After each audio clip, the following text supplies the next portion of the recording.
ठीक है डॉक्टर साहब, जो हमने अक्सर रोडों पे देखते हैं वो जो लोग मास्क बेच रहे हैं कपड़े के बने हुए, और बहुत सारी आवाम जो है हमारी वही मास्क यूज कर रही है। क्या वो मास्क किसी काम का है? क्योंकि आवाम का इसमें कोई कसूर नहीं, क्योंकि उन्हें अवेलेबल नहीं है वो मास्क जो सर्जिकल मास्क होते हैं। क्या हुकूमत इस तरफ भी ध्यान नहीं दे रही है? देखिए, मार्क्स तो ओरिजिनलिटी अगर देखें, जो अगर परसेंटेज देखें तो जो N95 का मार्क्स है वही इंपॉर्टेंट है, ठीक है। फिर आ जाता है उसके साथ सर्जिकल मार्क्स। जब सर्जिकल मार्क्स की अगर आपको अवेलेबिलिटी नहीं है, तो मैंने हमेशा हर प्रोग्राम में अपने कहा है कि आप एक 3 तय का मार्क्स बना लें।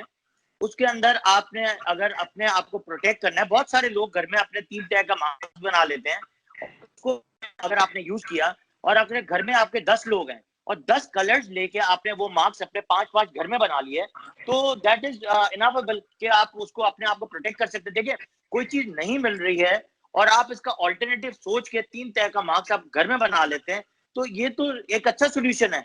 और इसके कलर्स अलग कर दें, उसको वॉशेबल की तरह रखें। नो डाउट इसकी अफादियत हो सकता है कि 100% ना हो, लेकिन 60-70% तो है। और 60-70% के साथ अगर आप डिस्टेंस से रहते हैं, अगर आप एक मीटर के डिस्टेंस से आप से बात करते हैं, तो वो भी आपके लिए बहुत है। उसके लिए जरूरी तो नहीं है कि आपने सर्जिकल मास्क ही ढूंढना है या N95 नहीं मिल रहा है या आगे जाके भी नहीं मिलेगा, तो ये this is not a solution, this is only an education जो हम आपको दे रहे हैं कि आप मास्क का इस्तेमाल करें, घर पे बना लें, 3 तय वाला मास्क बनाएं। 10 लोग घर में हैं, 10 लोगों के 10 कलर्स के मास्क बनाएं, अपने अपने कलर्स का ध्यान रखें ना। इसको बहुत इंटरनली लेके आपको ये नहीं करना है कि यार ये नहीं मिलेगा तो मैं ऐसी जंग में निकल जाऊंगा। ठीक है डॉक्टर साहब, जिस तरह कोरोना बढ़ता जा रहा है, रोज पर रोज केसेस में इजाफा होता जा रहा है, डॉक्टर्स का शोबा जो है बहुत परेशान नजर आ रहा है। क्या वजूहत है कि डॉक्टर्स जो सोल्जर्स होते हैं, वर्कर्स हैं, वो खुद इतने परेशान नजर आ रहे हैं? क्या वजूहत है इसकी? देखिए, इसकी 3-4 वजूहत हैं, आपको बताऊं। एक तो हमारे सेकंड, हमारे पास जो हॉस्पिटल्स हैं वो बहुत कम है जो कोविड को एंटरटेन कर रहे हैं। अब तीसरा मसला ये है कि कुछ जो हमारे डॉक्टर्स हजरात हैं या XYZ जो स्पेशलिस्ट भी हैं, अगर हम उनको एक्सपर्ट ओपिनियन के लिए हम उनको फोन करते हैं और इनको हम कहते हैं कि यार आपकी तबीयत इस तरह खराब हो रही है, तो go to a covid hospital और वहां पे जाके आप एक चेकअप करा लें या कुछ टेस्ट करा लें। पहले तो हमारे यहाँ पहला रिफ्यूजल ये है कि हमें टेस्ट नहीं करवा। दूसरा रिफ्यूजल ये है कि हम जो एक्स्ट्रा टेस्ट है जिसके साथ कोविड है, पैराटिन लेवल है या एक्सरे चेस्ट है, उसके लिए भी लोग बहुत अवॉइड करते हैं कि यार हमें ये नहीं कराना, हम हॉस्पिटल नहीं जाएंगे, हम नहीं करवाएंगे। तीसरा ये है कि अब अगर डॉक्टर ने ट्रीटमेंट लिख दी है, तो पहले तो वो डॉक्टर की ट्रीटमेंट फोन पे है, दूसरा या वीडियो लिंक पे है। अगर डॉक्टर अवेलेबल नहीं है, आप कोविड हॉस्पिटल नहीं जा रहे हैं और अगर आपने वो ट्रीटमेंट प्रॉपर नहीं ली है, अब जब हॉस्पिटल में आपके पास जब वो पेशेंट आ रहा है, तो उसकी जो सिवियरिटी है, वो सिम्टम्स जो है माइल्ड से उठ के मॉडरेट हो जाता है, मॉडरेट से उठ के सिवियरिटी पे जाके जब वो हॉस्पिटल पहुंचे तो सिवियरिटी पे होते हैं। अब प्रॉब्लम ये है कि देखें, जब सिवियरिटी पे होता है तो आपने आपने पहले तो देखना है गवर्नमेंट हॉस्पिटल, फिर देखना है प्राइवेट हॉस्पिटल। गवर्नमेंट हॉस्पिटल में बेड कितने अवेलेबल हैं वो आपको पता है। प्राइवेट हॉस्पिटल के अवेलेबिलिटी है कम से कम 1.5 मिलियन तक आपको लेके रखना है घर में, तब वो एडमिट करेंगे, इसके अलावा एडमिट नहीं करेंगे। सेकेंडली, आपको हॉस्पिटल में पहुंचते पहुंचते आपकी सीवियरिटी इतनी ज्यादा होती है कि आपकी जो डेथ रेशियो है उस वेंटिलेटर तक के लिए वो 24 घंटे, फिर हॉस्पिटल में लड़ाई झगड़े शुरू हो जाते हैं कि हमारा पेशेंट तो हम आंखें खोलते हुए लाया था और पेशेंट ठीक था और सडनली जो पेशेंट कोलैप्स हो गया। अच्छा, ये चीज आपको सिर्फ यहाँ नहीं, ये इंटरनेशनली भी यही मिल रही है कि सडनली पेशेंट जो है कोलैप्स होता है और पेशेंट की जो डेथ है वो विदिन 24 to 48 आवर्स हो जाती है। क्योंकि अगर कोई पेशेंट का रेशियो जो वेंटिलेटर्स पे है वो सिर्फ और सिर्फ मुझे लगता है वो 1% से ज्यादा नहीं है, और जो पेशेंट ऑक्सीजन पे है उसकी सिवियरिटी होने में 15% लगते हैं और 15% ठीक होने के चांसेस होते हैं। 80% के साथ हैं या एसिम्प्टोमेटिक है, जिनको कुछ नहीं होता। जिनको होता है वो बहुत सिवियरिटी में है और हॉस्पिटल इसलिए ही ज्यादा परेशान है कि उनकी डेथ रेशियो, मोर्टेलिटी जो है सबसे ज्यादा है। क्या समझते हैं आप कि अगर इसी तरह डेथ के रेशियोज और जो है वो केसेस के रेशियो बढ़ते रहे तो नॉर्मल कौन सी में इलाज जो है वो सर्व करेगा? देखिए इसका तो हल मैंने आपको बताया कि ये हल बहुत मुश्किल है। जब तक कि हमारे अवाम में आगाही नहीं आएगी, हमारे अवाम जब तक ऐसी गैदरिंग्स में, बड़ी बड़ी गैदरिंग्स में जाना नहीं छोड़ेंगे। एग्जाम्पल्स आपको कह दूं, मार्केट एग्जाम्पल्स कह दूं आपको, मसाजिद, अब लोग मानने के लिए तैयार नहीं है और लोग मार्केट भी जाते हैं, विदाउट मास्क जाते हैं, लोगों से मिलते भी हैं, रात को गैदरिंग भी करते हैं, रात को पार्टियां भी करते हैं और मस्जिदों में भी जाते हैं, विदाउट मास्क जाते हैं। उसमें ओल्ड एज फैक्टर सबसे ज्यादा है। तो उसको समझाना तो बहुत मुश्किल काम है। और जो फ्यूचर दिख रहा है, अगर ये लॉकडाउन की तरफ नहीं गए और पेशेंट ज्यादा अमवात हो गई और बेड्स नहीं अवेलेबल हुए, तो मुझे नहीं लगता कि लोग एम्बुलेंस में ही मर रहे होंगे। और आगे जो है सबसे ज्यादा जो नुकसान जो है हमारी ह्यूमैनिटी और हमारी आवाम को ही होगा।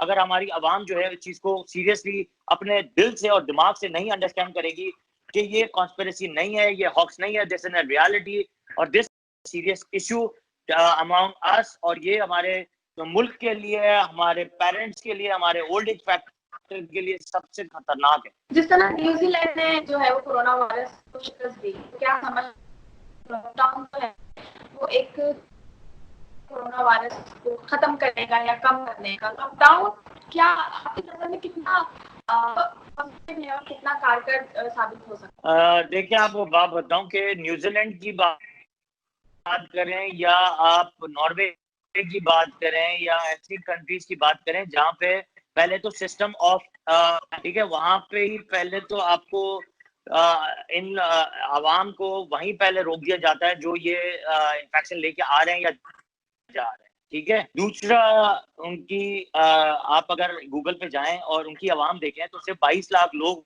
तो वैसे ही कम होगा। तो आप अगर इसको तो हमारे मुल्क के साथ तो कंट्रोल ही नहीं कर सकते।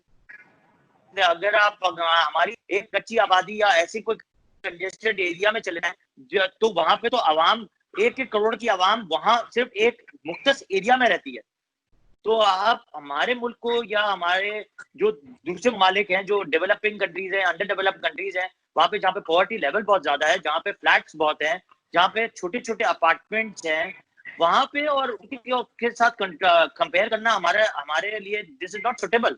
हम अगर उस चीज को जश्न मना रहे हैं या बार बार उसकी मार्केटिंग कर रहे हैं तो that's not a real fact. आप अगर उस चीज की मार्केटिंग करेंगे और उसको आप लेके चलेंगे और इसकी आप मार्केटिंग करेंगे कि यार न्यूजीलैंड ने कर लिया या ऑस्ट्रेलिया में इन्फेक्शन बहुत कम है, तो आप तो ये तो बिल्कुल आप उसमें रहेंगे कि यार समझ लें कि दिस इज इनवर्सली प्रोपोर्शनल है। आप उसको आप कंपेयर प्लीज ना करें और आगे लोगों को ये भी बोले कि यार उस मुल्क में और हमारे मुल्क में बहुत फर्क है। और प्लस साथ में एक और बात बताऊं, देखिए एजुकेशन लेवल वहां पे, हेल्थ सिस्टम और एजुकेशन लेवल वो बहुत ज्यादा स्ट्रांग है क्योंकि उनकी आवाम में अगर आगाही है और उनकी आवाम में हेल्थ एजुकेशन बचपन से दी जाती है, जो हमारे मुल्क में कभी भी एथिक्स, हमारे मुल्क में एजुकेशन, हमारे मुल्क में सलाहियत, हमारे मुल्क में तमीज, हमारे मुल्क में टेक्निकल वर्क, हमारे मुल्क में ये चीजें नहीं सिखाई जाती हैं जो हमारे यहाँ लैक ऑफ एजुकेशन समझी जाती है। हमारे मुल्क में जो स्टडी है वो रट्टू तेते की तरह एजुकेशन होती है। हमारे मुल्क में अंडरस्टैंडिंग की एजुकेशन नहीं है, हमारे यहाँ टेक्निकल सपोर्ट की एजुकेशन नहीं है, हमारे मुल्क में हेल्थ की एजुकेशन बचपन से नहीं दी जाती है। तो आप एक्सपेक्ट कर सकते हैं कि आप जो हमारे जो डेवलप कंट्रीज हैं या जो हाई स्टैंडर्ड कंट्रीज हैं उनसे आप कंपेयर कैसे कर सकते हैं जहाँ पे हेल्थ एजुकेशन ही नहीं है, वहां पे आप इस आवाम से क्या एक्सपेक्ट करेंगे? ठीक है डॉक्टर साहब, एज अ डॉक्टर आपके ख्याल में कोरोना से बचने का सबसे ज्यादा मौसर हल क्या है? देखिए पहले तो हल यही है कि आपको 4-5 चीजें हैं जो इम्पोर्टेंट है। पहले तो आपकी ये है कि एजुकेशन, उसमें आपकी 3 चीजें हैं कि आपको सोशल डिस्टेंस इम्पोर्टेंट से ज्यादा है। दूसरा मैंने आपको बताया कि हैंड सैनिटाइज या हैंड वॉश करना है। मजदूर लोग हैं, मट्टी में भी आप गर्म मट्टी में आप हाथ डालें, वो सैनिटाइज कर सकते हैं उसको। दूसरा इंपॉर्टेंट ये है कि आपकी इम्यूनिटी बिल्डअप करने के लिए आपको अच्छी ग़िज़ा लेना बहुत जरूरी है। टेंशन फ्री रहना होता है। बार बार सोशल मीडिया पे या ये जो जितने भी चैनल्स हैं जहाँ पे ऐसी चीजें सुन रहे होते हैं जिससे स्ट्रेस लेवल बढ़ता है, उसको आप कम करें, एक्सरसाइज जरूर करें, हाइड्रेट रखें अपने आप को। दूसरा, एक्सरसाइज से साथ साथ आपकी नींद बहुत इंपॉर्टेंट है। आपको 8 आवर्स की नींद बहुत इंपॉर्टेंट है, जो और स्पेशली रात को अर्ली आवर्स में नींद, क्योंकि अगर आप लेट सोते हैं तो हमारे जो एंजाइम्स है, कोर्टिसोल के जो एंजाइम्स है, वो हमारी बॉडी के इम्यूनिटी को बर्बाद करते हैं और हमारी जो एंजाइम्स हैं उसको लैक कर देते हैं, जिसकी वजह से हम बीमार ज्यादा होते हैं। उनको भी ये मेरी हमेशा मशवरा है कि टेक अ डीप और अच्छी स्लीप लें रात के वक्त, और वो 12 बजे से पहले पहले आपकी होनी चाहिए, और सुबह तक हो, फजर की नमाज पढ़ें, उसके बाद आप जागें, अपना काम करें, और जो है सबके लिए दुआ करें, ह्यूमैनिटी के लिए, और हमारे लिए भी दुआ करें, आप लोगों के लिए भी दुआ करें, क्योंकि आप लोगों का रोल हमसे ज्यादा है, क्योंकि आप हम लोग से कनेक्टेड रहते हैं। ठीक है डॉक्टर साहब, बहुत बहुत शुक्रिया आपका इतनी अवेयरनेस की बातें हमारी आवाम तक पहुंचाने का, और इसी के साथ आपसे इजाजत लेती हूँ। अल्लाह हाफ़िज़।